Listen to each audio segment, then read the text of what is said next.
إن الحمد لله نحمده ونستعينه ونستغفره ونعوذ بالله من شرور أنفسنا ومن سيئات أعمالنا من يهده الله فلا مضل له ومن يضلل فلا هادي له أشهد أن لا إله إلا الله وحده لا شريك له وأشهد أن محمدا عبده ورسوله صلى الله عليه وعلى آله وصحبه أجمعين.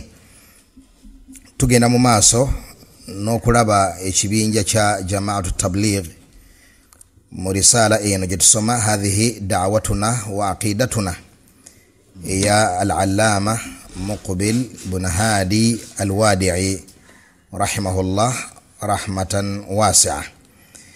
إرانغا وتواكما twali tulabye ensonga ey'omukaaga ku mikhalafat ja jamaat tabligh, ebintu ebyo abazikiri kalenge nga jamaat tabligh mpozi nga tuyimiddeko katono. Ewaffe Uganda tuyina abayitibwa abatabuligi, naam, aye tuyinayo n'ekibinja ekiyitibwa jamaatu at-tabligh. Wabulanga aba bakiyita jamaatu tabligh beba balina ku irimu abamanyi erinnya lyakyo eriri international, wa illa aywa eryaffe eri loko wali Uganda era nga bw'olyogerera Kenya tebabategeera, bw'otegeeza oyinza ogenda e Kenya, oyinza ogenda e Rwanda kana kunyonyola zikiri kalenge baga nti onategeeza ki. Kati zikiri kalenge kigambo bakibakazaako bukaza e Uganda nga kiva kubeera nti nno bajjanga mu mizikiti abasajja wa Pakistani nga bagamba nti dhikiri kalenge muyitulize nnyo dhikiri kalenge, nga kitegeeza takthir, okusinziira bannaffe abavuunulanga oludu ababanga bayiseeyo omwaka bwe bakivuunulanga babeera batugira be batugira tetunenyezebwa. Kakati nga bumanyi nti omuganda tamenyeka nnyo, bw'ogamba kapiteni ne kimulemu okwatulaga kapere. Kakati ffenaffe twatambulirawo speed tugamba nti dhikiri kalenge, okakkananga ezikiri kalenge nekikala bwe kityo. Idhan si linnya lyabwe ttongole, erinnya lyabwe ttongole liyitibwa jamaatu at-tabligh, ekibinja ekyokutuusa lidinnya liri international. Bw'olisingana mu kitabo tugandi bategeeza batabuliki baffe ab'ennakasera bakulemberwa ow'ekitiibwa Amiru Umma Sheikh Muhammad Yunus Kamoga. Aljawabu nti si bwe kitibwe kiri, wabula bano bo bayitibwa jamaatu tabligh nga lyerinnya lyabwe mu nsi yonna. Kakati ekibiina kino min alfiraqi ad-dalla, ekibiina kino baulama b'obusiraamu ku mulembe guno kwe kiri ajma'u ala dalalatiha, beegatta ku bubuze bw'ekibinja kino. Wa hasbuka ijtima'uhum ala hadha alhukm, kikumalira okubeera nti nno abamanyi b'eddiini beegatta ku ekyo.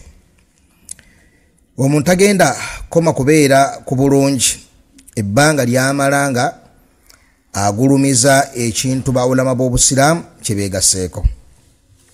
Kasoomanya nti nno bawula bali saidi, igwe n'omanya ng'oli saidi ndala, nawe saidi gy'oliko oba ogimanyi erinnya lyayo libeera opposite ya liri.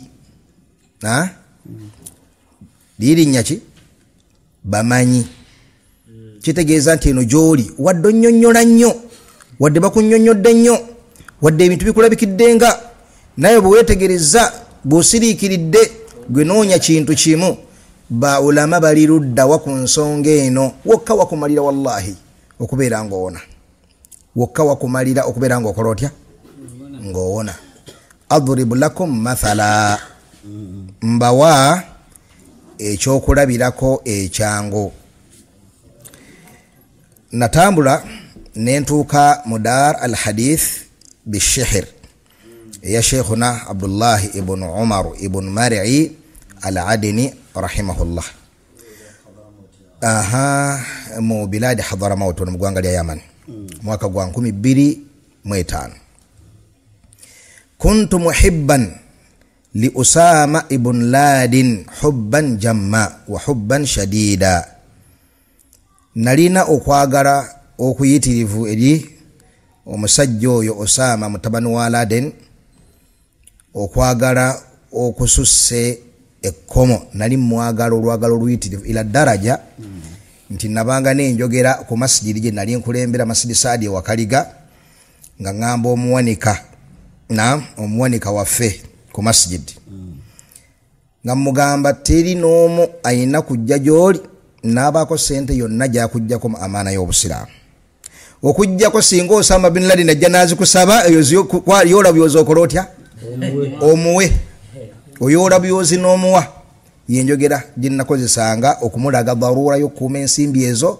n'okulaga istithina okujjulula mu nnamula eyo olwa position gye nalinda abajalina mu busiraamu bw'ensi eno n'omugaso gwe nalinda gwakola atya gwalina nabanga ndowooza nti ekyo kituwulira era ebyo ebikolwa byakola ebyokubeera nti atulisa mu nnyonyi bomu n'atulisa ku zi embassy bomu n'abeera nga alumba ebizimbe bya Amerika n'abikuba n'ebirala ebifaanaganako bwe bityo nze nga mmanyi nti nno obulungi bwabyo muttafaqun alayhi teriyo mukkiriza okujjako ng'akola ki nga musiimu n'enteekateeka ye efaanaganako bwetyo era nga ndi mumativu nti nno n'abamanyi b'obusiraamu eyo yendaba yaabwe ku bintu ebifaanaganako bwe bityo kakati bwe nyingira Dar al Hadith ntuula ngamba alhamdulillah bwe tuba nga tusinziira eri waffe mu mabira neemala amagambo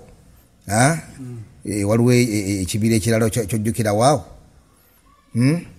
tusinziira eri waffe mbibira nga twagalireyo Osama bin Laden la shak bwe tunajja eno mawanga gaki g'obusiraamu tugenda kusiŋŋaana nga ate umma y'obusiraamu yonna emuyirawo omubiri ye ate wano ensibuko ye gwanga lyaki gwanga lya Yaman yasibuka Ibn Laden bagenda bugenzi mu gwanga erya Saudi Arabia wa illa Hadarim baba Hadramaut province gye nali nkola ntya gye nali ntuuseemu kale nga nsonga ngenda kusanga omukwano omuyitirivu eri omuddu oyo nzija nyingira Dar al Hadith ntuula omwo okumala ekiseera mwezi ebiri nawulira boogera ku jihad nawulira boogera ku mirimu egifaanaganako bwe gito zigenze nga mmanyi nti bakaali kaseera ali seasoni 2005 baali bakamaliriza okuba World Trade Center mu 2001 yani ng'ekigenda mu maaso mu nsi mwenna mukijjukira abakuzekuzeemu mu myaka kaali kaseera nga buli oyogera kimu bibiri emikutu gy'amawulire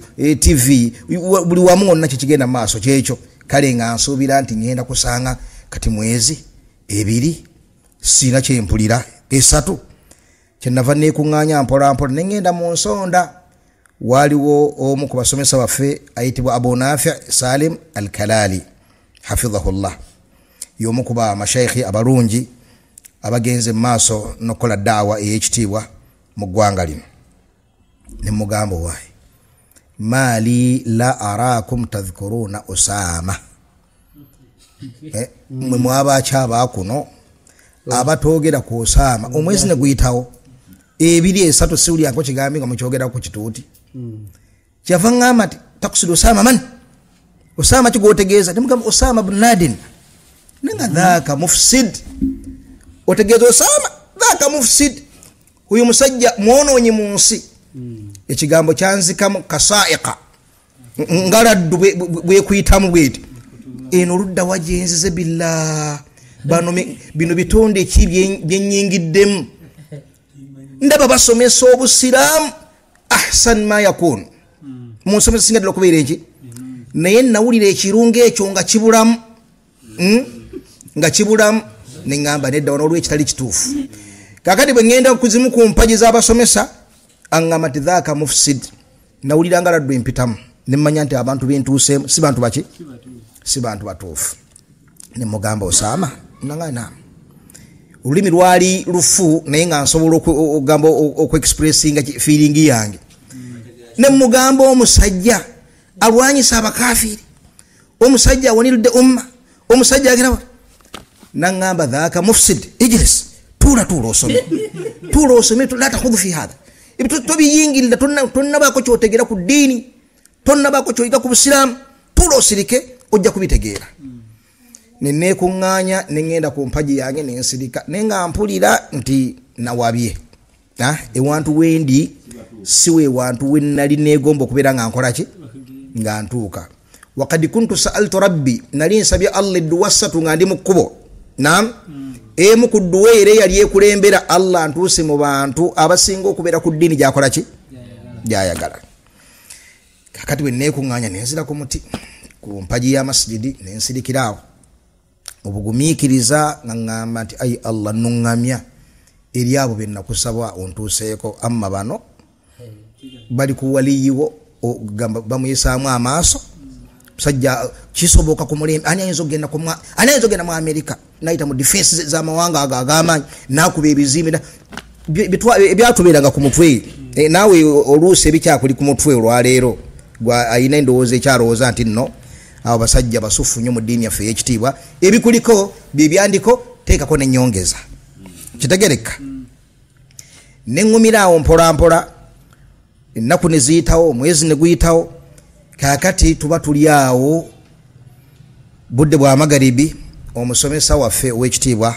Abdul Hafiz al-Umari al-Amiri najja nakola darusu mu darusu eyo n'abuuza ekibuuzo naga nti abange mumbuulire bihaq mumbuulire mumaki mu mazima singa tusituka ne tugenda mu ggwanga ne tukuba ebizimbe ne tutta abantu 3,000 abaafiira mu World Trade Center naam ebizimbe ebimeka ebibiri ne tutta abantu 3,000 eggwanga eyo ne lisituka n'ebyokulwanyisa byayo byonna ne lijja mu ggwanga ery'obusiraamu ne litta obukadde 3 obw'abantu ne litta abamanyi abaana n'abakyala entindo ebizimbe eggwanga ne lidda emabega nga bujja lyali terikuba nkolo tagenda mu maaso ne lidda emabega mu mpompogoma mu buli kimu kyonna mu ddiini mu dduniya mu buli kimu kyonna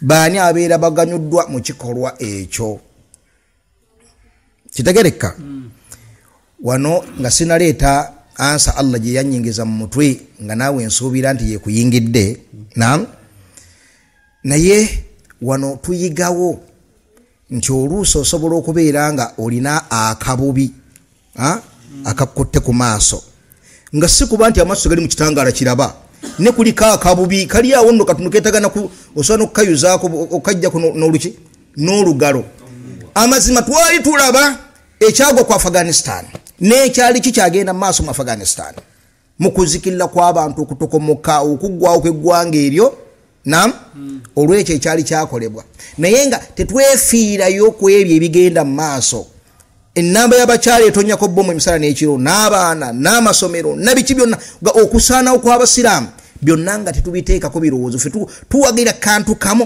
kawuzi kannabbi kwe twerippye tugamba Osama yabalaga Osama ekigambo ekyo kyabaluma tuli okwo twegumiza kwako akantu akatali mu makulu akatali mu magezi ekwo twegumiza mungoberera kakati ng'abuuza ekibuuzo ekyo ansa yanzikamu era ngaladdu eri bwe yanzikamu wali nga baŋŋambye ku Osama bin Laden ku luno nga yakugamba nti imma hawa enfuge hawa kyeki hawa ogoberera okwagala kw'omutima naam imma hawa enfuge oba ansa eri nti ffe tubeera ba losers tetuli bubeezi ba losers nti beekubye ono n'agwa wansi naye kwegamba tuli ba losers okuva mu buli kanyomero ate bali bawanguzi okuva mu buli kanyomero eyo ansa nenjeewa neŋŋamba nti mubutuufu okuggyako nga hawa ababeera balidde empanga lyeriri eggwanga erizze ne lyekola ekigenyi ku ggwanga lyaki ku ggwanga ly'obusiraamu kakati tekyammalira ekyo wadde kyali kirina okummalira naye tekyammalira wano wenjagadde munasaba kyokuleeta ensonga eno ku Jamaatu Tabligh wano wenjagadde era nga munasaba eno ku Jamaatu Tabligh munasaba yennyini ku bakhawarij abagoberezi ba Jamiiru mukulu ku ggwanga lyaffe nga bakutte bukwasa ensonga eno ne bagisiriikirirako bihaqqin wa biinsaafu mumaki mu mazima n'okusiriikirira Allah alungamya omwoyo gwamanyimu obulungi mu myoyo ejakwata saidi ekyo. Kyenava ngamba ansa yeri nti ffe tubeera tuwanguddwa era ffe twatufiiriddwa, naye baba manyi b'obusiraamu bino ebigenda mu maaso babyogerako ki? Kubanga omutima omulamu kye gulina okuddukirako. Allah tuterawo abamanya bataputa eddiini abalaba ebintu abakola batya bino be babyogerako ki? Nze obulamu bwange mmanyi kyetujaganyizaako n'abanyi b'obusiraamu bakola ki? Bakijaganya. Balabanga Osama musajja munene wa kitalo wa mugaso eri umma, bo bakyogerako ki? Bwali budde bwa magaribi ne tuli ekyeggulo ne tugenda we twebaka. Kati nalina omukwano gwange bamuyita Hani ng'ava mu kibuga Mukalla ng'eneiba wange mutulo, ne mukuba akaliga wa Hani ti kiki abamanyi b'obusiraamu kiboogera ku Osama bin Laden, kiki abamanyi b'obusiraamu kiboogera ku Osama bin Laden. Nangamba okyagala ti mu biseera ebyo mmwe olwaleero muyina bu memory card oba nabwo kati bugenze budiba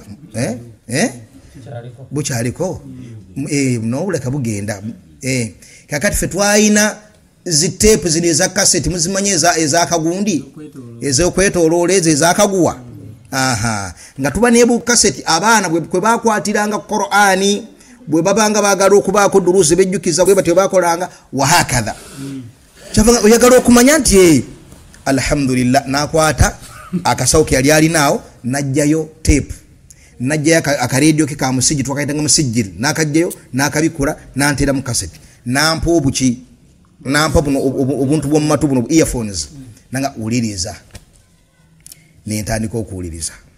Ndowooza bangi kuba amashayikhe bagimanye shariti eyo yatambula nnyo bakuŋŋaanyizaamu amaloboozi g'abaulama bonna abali ku mulembe ogwo okuva ddala kuba Sheikh Muqbil, Sheikh Ibn Baz, Sheikh Al-Albani n'aballa bonna abafaanaganako bwe batyo abaali bakulembera okulamula ku tafujirat nam kubanga okwetulisizaako bomu kwali kwatandika dda mu ggwanga lya Palestine mu kulwana n'abayahudi inqilabat mudaharat ne baleeta baulama bali bamaze okuvaawo mu kiseera ekyo Ibn Baz, Ibn Uthaymin, Albani nam kati ne batandikira kuba Sheikh Muqbil abaali baliwo mu kiseera tuwatwesera yakola etya weyakuba ne batandikira ku maloboozi ago n'abamanyi bonna abeetudde mu kiseera ekyabaliwo kumpi abamanyi nga 30 oba 35 bonna nga bali ku teepu etya balamula ku kigenda mu maaso butereevu ku ebyo ebyakolebwa ku World Trade Center era mu ngeri y'emu balamula ku bikolwa ebyo bikwetulisizaako bomu bikukuba embase z'amawanga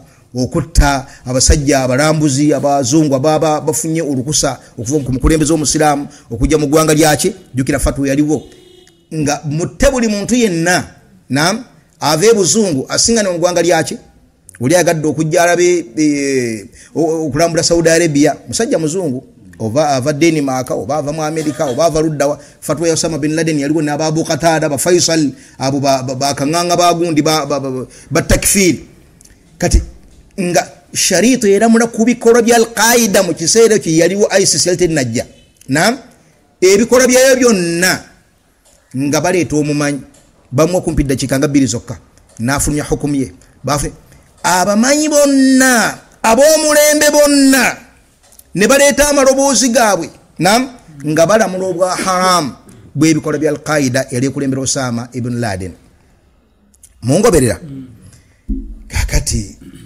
madha ba'da al-haqqi illa ad-dalal oluvanyuma lw'amazima kye kiba kisigadde okujjako obubuze era oluvanyuma lw'okutegeera nti eyo yendaba y'aba ulama nga ne reason entuufu kubibala ebivudde mu bikolwa ebyo etulaze bulungi nnyo okufiirwa kwaffe ekyo kakyaliwo kitumalira ne katwira ne endaba y'abawula tutegedde nti umma y'abamanyi mu busiraamu yonna eramula ku bwa haramu bw'enteekateeka efaanaganako bwetyo kye kiba kisigadde okujjako ogugubira ku buki ku bubuze ne kibeera nti nno ow'ekitiibwa Allah subhanahu wa ta'ala namanya nti bulijjo ndi ku saidi y'abajohaalu bulijjo ndi ku saidi y'abo abatategeera ddiini essanyu lyange lyonna liri ku saidi eyo kadhalika nawe mu ngeri y'emu osobola okubeera nga bwotyo bw'okola otya nga bwotyo bw'ofaanana naye munnange tunuulira mu Qur'an gwe buli aya yonna gy'olina ekunywereza ku mulimo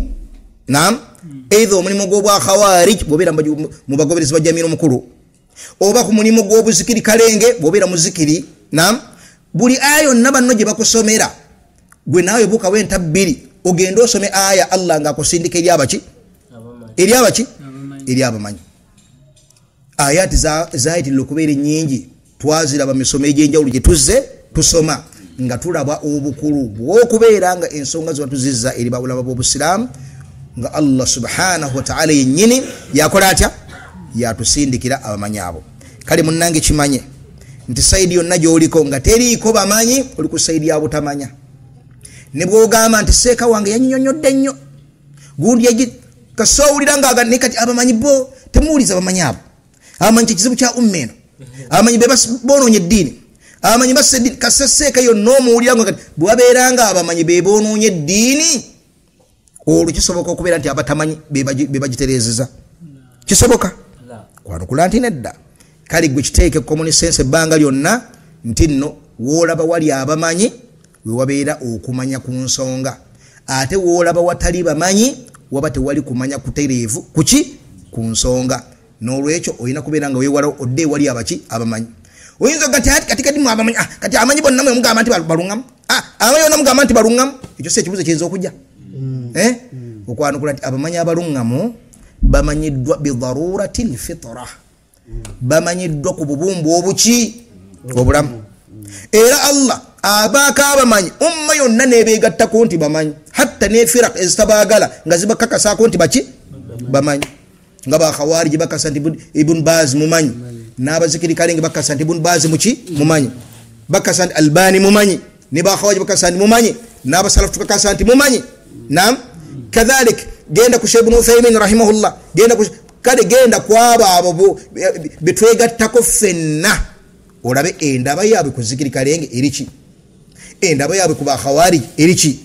Endaba yaabwe ku bigenda maaso eriki. Bokka basobola okunyulula okujja mu nnyanga y'obutamanya n'obuze munnange gy'okola otya gy'olimu. Kale abalungi ab'ebitiibwa mpanvuyizaamu katono naye kandowooze nti ensonga eno nkulu nnyo okubeera nga tugitegeera. Munnange tobeera ku sayidi gy'okakasa nti abamanyi tebagiriiko. Ne bwe wabeera nga yegikunnyonnyola yegikaabirako amaziga mu bulumi obuyitirivu bw'alina ku ddiini n'okusiriikirira n'okugifiirako ng'omulaba enenena ayijjudde endibaliba ku maviivi ne ku bukongovule olw'okwagala ennyo eddiini kasita omulaba nga ali ku sayidi eri kyenyume ky'abamanyi manya nti awo waali dalaal waliwo buki obuze kubanga okimanyi nti waliwo firaku nga tusaba nnyo Allah mu ssala Allah atutaase naye nga zaba ubbad wala dhalin abasinza Allah ala jahal nga basinza Allah ku buki ku butamanya. Kakati we twakoma twalaba amasala gano ag'omukaaga. Yukinnuna al-adawata li ahli sunna. Nti abazikiri kalenge balina obukyayi eri abasalafu. Yukinnuna al-adawata li ahli as-sunna. Allah ganti wa rabbuka ya'lamu ma tukinnu suduruhum wama yu'linun. Tukinnu kitegeeza ki? Allah amanyi bulungi nnyo ebifuba bye bikweka ne bye byolesa. Naam, al-i'lan kwe kwolesa ekintu kungulu. Naam, kakati attakiniya kwe kola ki? Kwe kukweka ekiki ekintu. Kati sheikhi akosezza lafdhi yemu eyo Qur'ani. Yukinnuna al-adawata li ahli sunna. Bakweka obukyayi eri abasalafu. Babeera nga babukweka wano mu Yaman indana yudhhiruna. Ate ffe waffe batuuka ku ddaala nti babwolesa. Era bo boogera kyere nti abe nakasero baki babuze. Naam, abasalafu ba Uganda bali ku buki bali ku bubuze. Era balundira abantu baabwe kukulaba nti nno abasalafu bali kuki bebonoonye eddiini ne baboogerako awo mugambo omuyitirivu. Jenno ne mala bafunayo akantu nga kalimu eggumba oba akawula ne beerippa okwo ne bakamala buki ne bakamala bukamazi. Kale abalungi awo wenyine nnyini we twakoma. Sheikh hal fasalta fi hadha au adak? Naam, fasalna. Aywa. Sheikh ka atwaleko hafidhakumullah. Naam Sheikh. Sheikh de kimala nti teri munabida okujjako ng'atamu abasalafu abali ku mazima. Buli munabida ekyo kyo bakyegattako banabida okukyaba abali ku mazima era nga balaga nti babazikiri balaba nti abasalafu tebali ku ddiini, tebalina imaani, bwe balina imaani tebali ku ddiini. Nonkadi bakakasa nti abasalafu balina irimu, bakakasa nti balina irimu, naye irimu yaabwe teriimu ki? Teriimu imaani. Kati ate bwe balina imaani naye teri imaani, teriimu irimu. Kale nno bikwewuunyisa. Naye byonna byolesa bukyayi na bubuyabuya bwe balina.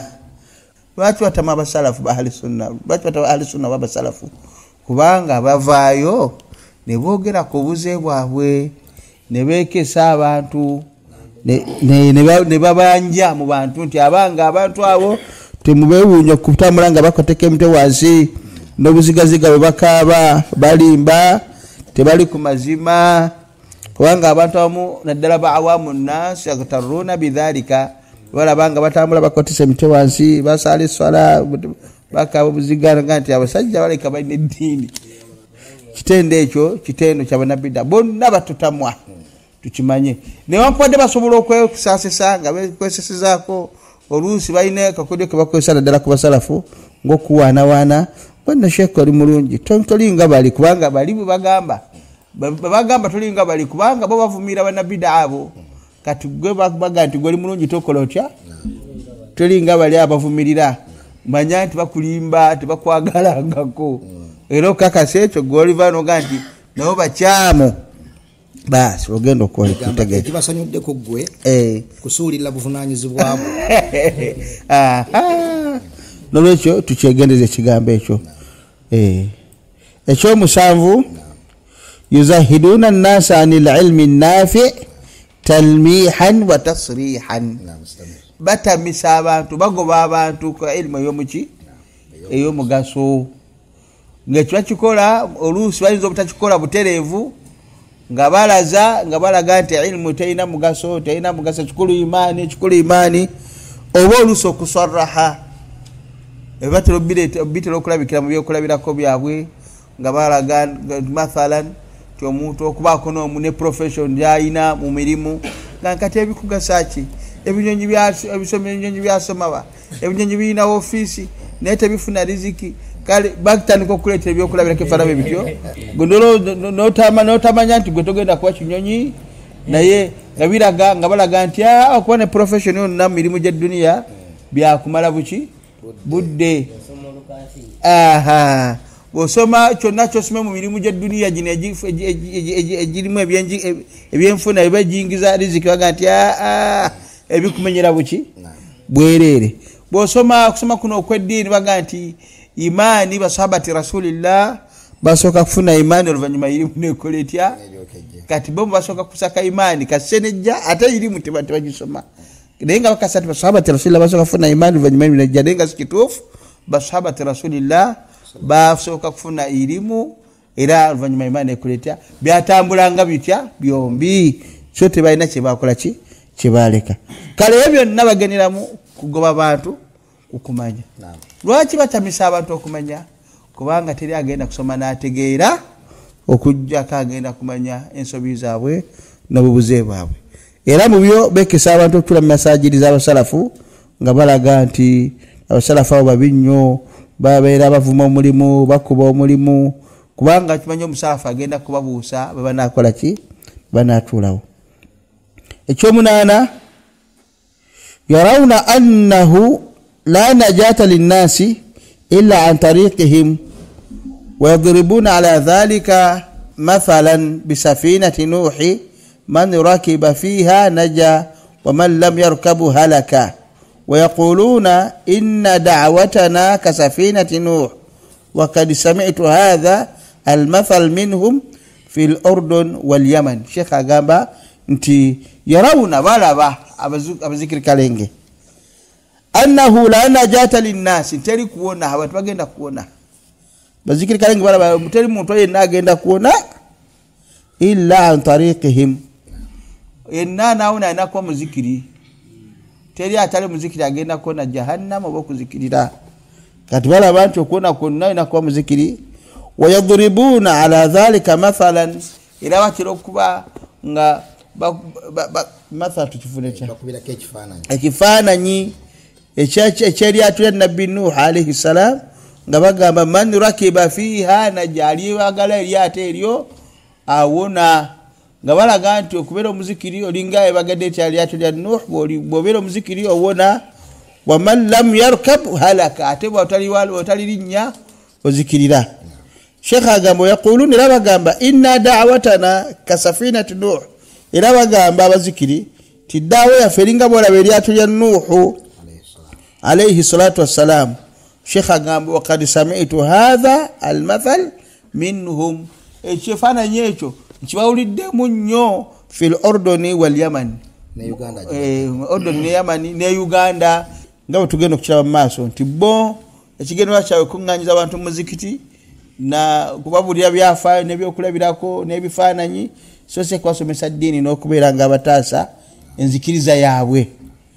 Kyova olaba kitusindika ku nsonga y'omwenda la yahtamuuna bitawhidi l uluhiya bakubaku abantu abaleta mizikiti bo tebafaayo ku tawhidi wokusinza Allah okusinza Allah okwanna madasi kubafaako wa tawhidi l asma'i wa sifat n'okawula Allah manya ge n'ebitende bye bo bafa ku tawhidi ani rububiyya era yekka gwabeerako ebbanga lyonna Allah akola kino kale olaba Allah oteekayo omuti wansi negumera kaimera Allah jadwatyo natonda omuti natonda enanasi nevanga woma najira ekikajjo nekivanga kiwoma ebyokulabirako ebyo ebityo muluzanga kukawa Allah batu bakola neifagana ebityo. Naam Sheikh tandikirawo inshallah.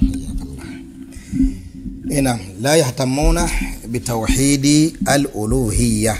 Omusilamu ayinza okwebuuza nti rububiyya yaliwa oyo gwe beesibako ne uluhiyya yaliwa oyo gwe bataagala kusomesa. Era ayinza n'okugattako ekibuuzo awo nti mwe musomese uluhiyya bo baleke basomese eki kasayina tawhidi si bwe kiri. Kakati wano si wagabana mirimu. Tewali da'awa eyitibwa da'awa okujjako ng'erina okubeera nga esomesa tawhidi mu nsomesa ejjuza ekigendererwa mu nsomesa ejjuza ekigendererwa. Tawhidi wa rububiyya awalan okumutegeera gwe omukkiriza kwe kwawula ebikolwa bya Allah subhanahu wa ta'ala n'obeera nga obiwa Allah yekka. Tufune ekyokulabirako oba ebyokulabirako sekabirali kiki ekiri mu tawhidi wa rububiyya al-mulk okubeera nga oga nti teriyo alina bufuzi bw'eggulu n'ensi okujjako Allah tabaraka wa ta'ala. Buli kyonna ekifuga kifugira wansi w'obufuzi bwani bwa Allah tabaraka wa ta'ala. Hasan tuweeyo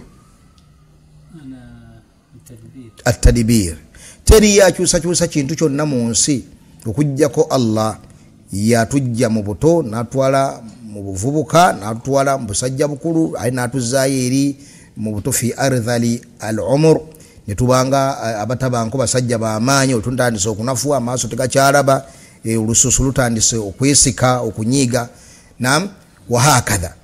Kakati tadbir Allah yaleeta obudde bw'ekiro yaleeta obudde bw'emisana Allah yakwata ensigo n'agijjamu omuti ogw'amaanyi oguvaako ensigo empitirivu wahakadha. Naam ekyekirala al-khalq tewaliyo yateekawo byonna biriwo okujjako Allah subhanahu wa ta'ala huwa alladhi awjadaha min adam yabiteeka nga tebyakola ki nga tebyaliwo tabaraka wa ta'ala. Kati ebyo bikolwa bya Allah subhanahu wa ta'ala fi khalqihi Allah yarabilla ebikolwa bye buli kyonna kyolaba ekigenda mu maaso ne kyolowooza nti gye kiri mu bikolwa bya Allah tabaraka wa ta'ala naam kigwa mu rububiyya. Kakati abasajja bano abazikiri kalenge da'wa yaabwe esimbye ku tawhidi wa ar-rububiyya era rububiyya gwe bavuunula naye ekigambo la ilaha illa Allah.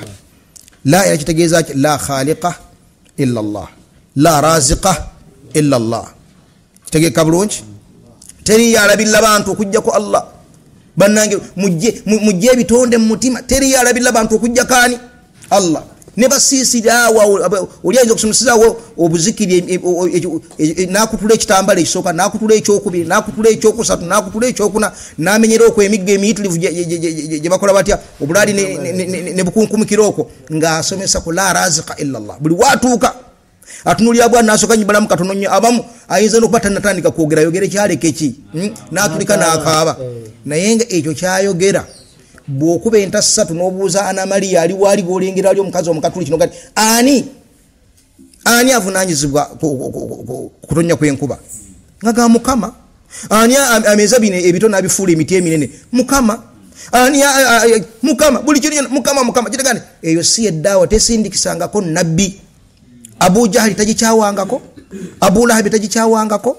Sheba Utiba Walid abo bonna abashiriku tebagikyawangako tebakyawango daawe eyo kubanga babitongoleza Allah wala in sa'altahum man khalaqahum la yaqulunna Allah naam ayati impitirivu eziri makulu ago nga Allah agamba ka Muhammad sallallahu alaihi wasallam okumugumya nti rububiyya babumanyi bulungi nnyo era okubeera nga baganye uluhiyya tebaganye kubanga tebamanyi ddala nti Allah agwanira uluhiyya singo babuzania batonda singo babuzania tonyese enkuba yeiguni ani atambuze enjuba n'omwezi ani akole bajja kugamba tyani Allah subhanahu wa ta'ala naye awamu n'ekyo bagana okwawula Allah subhanahu wa ta'ala kakati nekitegeeza nti oyo si tawhid ali maqsud oyo si tawhid asindikisa ababaka eyasisa Qur'ani yatekesawo da'wa yatondese jana n'omuliro kubanga Allah garazahu fi suduri nas nam muslimihum wa kafirihum nam omusilamu n'omuki n'omukafiri bonna bamativu nti Allah yakola ebintu ebyo idhan limadha khuliqu lwaki batonda liwahidu Allah bawulani bawuli Allah subhanahu wa ta'ala okubakuumira kwekyo oba kuumidde ku kintu ponsi eno kyatayinaako mutawaana nam okusiba engugu n'osaza visa sente n'ozoonoona ku munyonyi n'otambula n'oddeeno gati zinafuluma holo life obulamu bwonna munnange obeera ku gundi obeera ku kiguumaaza nga tewali ddaawa yonna gy'oliko lwaki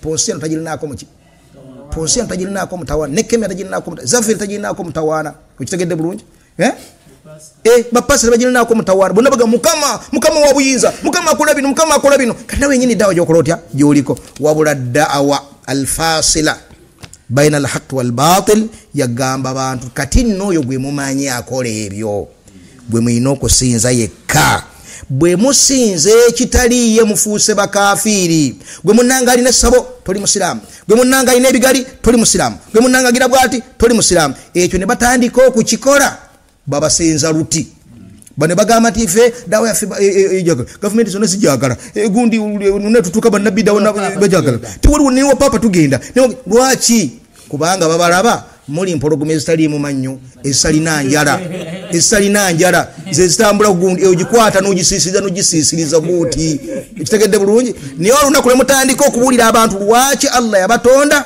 babakyawa ne babagoba temuddamu kufuluma Bangladesh na Pakistan kitegeka bulungi nolwekyo tujja okutandikira awo barakallahu fikum wafaka Allahu aljamii lima yuhibbuhu wa yarda alhamdulillahi rabbil alamin